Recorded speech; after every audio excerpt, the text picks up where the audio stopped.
Hi hello नमस्कार. आज मी बारीक मेथीची भाजी बनवते आहे.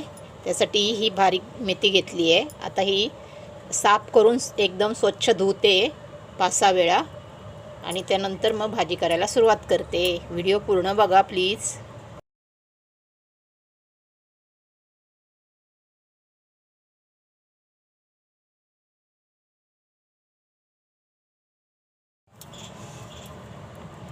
हा पुढचा भाग कापून टाकायचा. हा एवढा भाग मी कट करून घेते आणि तसेच मी बाकीचे पण करते. हे बघा, हा कट करते एवढा आणि मग स्वच्छ धुवून घेते. आणि इथे ते बांधलेला असतो तो धागा पण कापून घेते. हा बघा. आणि त्यानंतर असं झाडायचं, म्हणजे मेथी असते, मेथीचे दाणे कुठेतरी असतात, साधा टरफलं असतात, ती निघून जातात. आणि त्यानंतर मग स्वच्छ चाळणीवर घेऊन धुवायची. अजून एक दाखवते. एवढा भाग कट करायचा. हे असं धागा काढून कापून टाकू द्यायचं आणि हे झाडून अशी घ्यायची. बघा. आणि त्यानंतर मग सगळे हे करून झाल्यानंतर स्वच्छ धुवून घ्यायची 5-6 वेळा. भाजी मी स्वच्छ धुवून घेतली 5-6 वेळा. आणि ही मोठ्या पातेल्यामध्येच धुवावी लागते, कारण त्यामध्ये बारीक माती पण असते, अशी रेती टाईप. बाकी इतर भाज्यांपेक्षा हे वेगळ्या पद्धतीने धुवावी लागते, कारण ह्यामध्ये माती असते ना, म्हणून. आता ही कापून चिरून घेते. त्यासाठी हे मोठे 4 कांदे घेतलेत आणि ह्या 6-7 मिरच्या घेतल्यात. हे खोबरं पण घेतलं आहे, लसूण.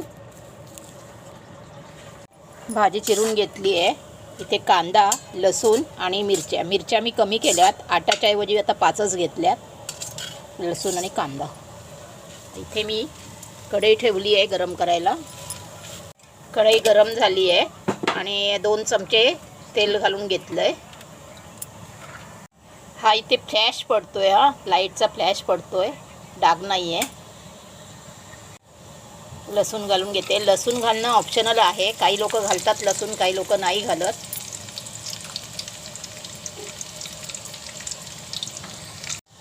लसूण भाजली आहे. आता कांदा घालते.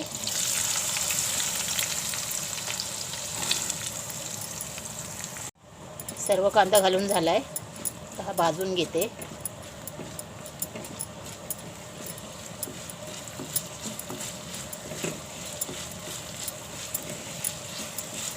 ह्या भाजीला कांदा जास्त लागतो. जास्त कांदा असेल तरच ती भाजी छान लागते, नाहीतर कडवट लागते. म्हणून मी 4 कांदे घातले, मीडियम साईजचे.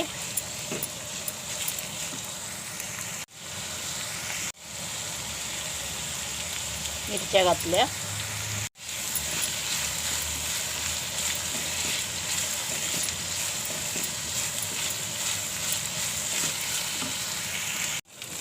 कांदा मऊ पडला आहे, भाजत आला आहे.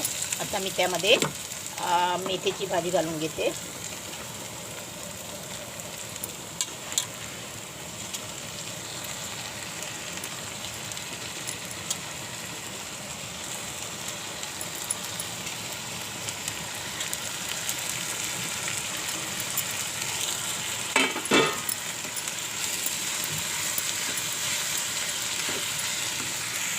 चवीनुसार मीठ घालून घेते.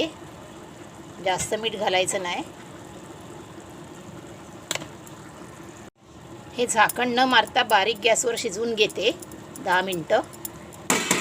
झाकण ठेवल्यामुळे कलर बदलू शकतो, म्हणून मी झाकण ठेवत नाही आहे. भाजी चांगली शिजली आहे. नक्की भाजी करून बघा ह्या पद्धतीने, नक्की तुम्हाला आवडेल. आणि कमेंट करून सांगा. त्यामध्ये एवढं खोबरं घालते, खूप छान होते अशा पद्धतीने बनवलेली भाजी.